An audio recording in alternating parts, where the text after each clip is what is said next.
Welcome to Teaching Truth. Air Force One is an action-packed movie.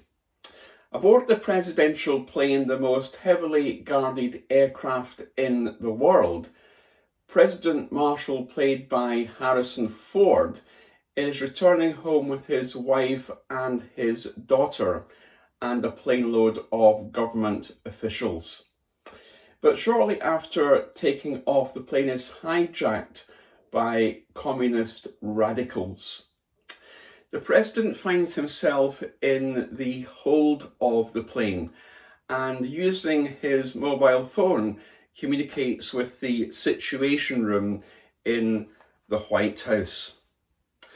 As he communicates with the Situation Room in the White House and speaks in code in terms of what they are to do, Vice President Catherine Bennett says these words: "Your Commander-in-Chief has issued a direct order. Do it." And in an altogether different sense, our Commander-in-Chief, God himself, has issued us with a direct order in the form of the 10 Commandments.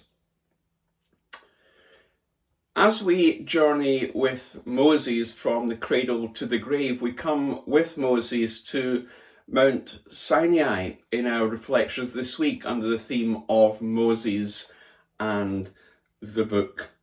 And we want to focus our thoughts this week on the 10 Commandments. The 10 Commandments were not 10 good suggestions which God gave to Moses, but were rather 10 commandments.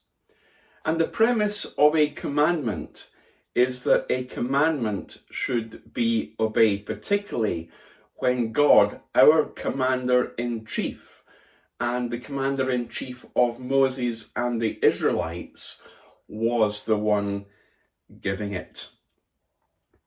When Moses had brought the 10 Commandments from God, the people said, "We will do everything the Lord has said." And Moses took that commitment back to God and told him what the people had said. Well, we only need to read the annals of history to discover that the people didn't live up to that commitment. But what we want to dig into this week in our reflections is the importance and the relevance and the practicality of the 10 Commandments for us. They were hugely relevant then, in Moses' day, and they're hugely relevant now. Exodus 20, we read that God spoke all these words. Now, there's a question that's often asked in our present day understanding of the 10 Commandments and the Gospel, and it's this: does the law, does the 10 Commandments apply to us? Are the 10 Commandments which were given to Moses binding on us who have been saved by grace? Well, those who would say no, that they don't apply to us, and there are those who would say that, would very quickly quote a verse like Romans 6:14, that we're not under the law, but we're under grace.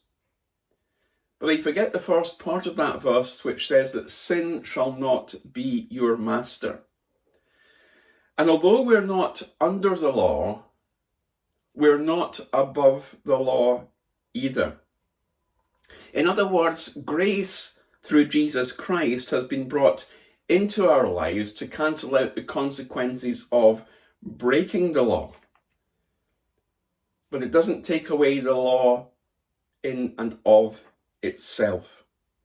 And so we need to understand how the law of God and the grace of God are two sides of the same coin. See, all of us have sinned and fallen short of the glory of God. We've all missed the mark. We've all got less than 100% when it comes to the Ten Commandments, and a lot less than 100%. So we have the law of Moses, the Ten Commandments. And then we have in Galatians 2:6 the law of Christ, the law which God has given, which is lived out in the fullness of Jesus Christ. And Jesus came to show us how to live by his Spirit living in us. So we've got to realise, by way of background, as we look today at the root of the Ten Commandments, the root of the Ten Commandments, that the law was given by God to his Old Testament people through Moses. And it's been passed on to his New Testament people, you and I, through Jesus Christ. And so what we have to do as disciples, as those, as it were, on our journey, as the Israelites were on theirs, is that we have to hear what God says. Because what God says is more important than what men say. See, it's not enough to know how Israel was affected by the Ten Commandments, but we've got to learn how the laws of God affect us and how we should apply them in every situation.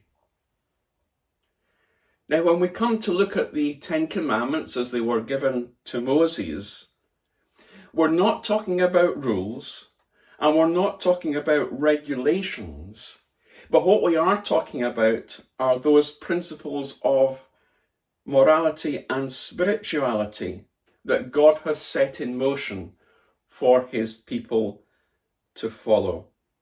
God spoke all these words. And a good God never makes bad laws. God gave his law to lawbreakers. God gave his law to a world that had rebelled. You see, God knows that without laws, we would never be guilty of anything. We wouldn't know we had broken the law unless the law was there to show us what to do. So we have the root of the Ten Commandments found in Exodus 20. The Ten Commandments were hugely relevant to the Israelites and to Moses in their day. And the Ten Commandments, as we'll discover in our reflections this week, are as equally relevant to us in our day. Remember that a good God does not make bad laws.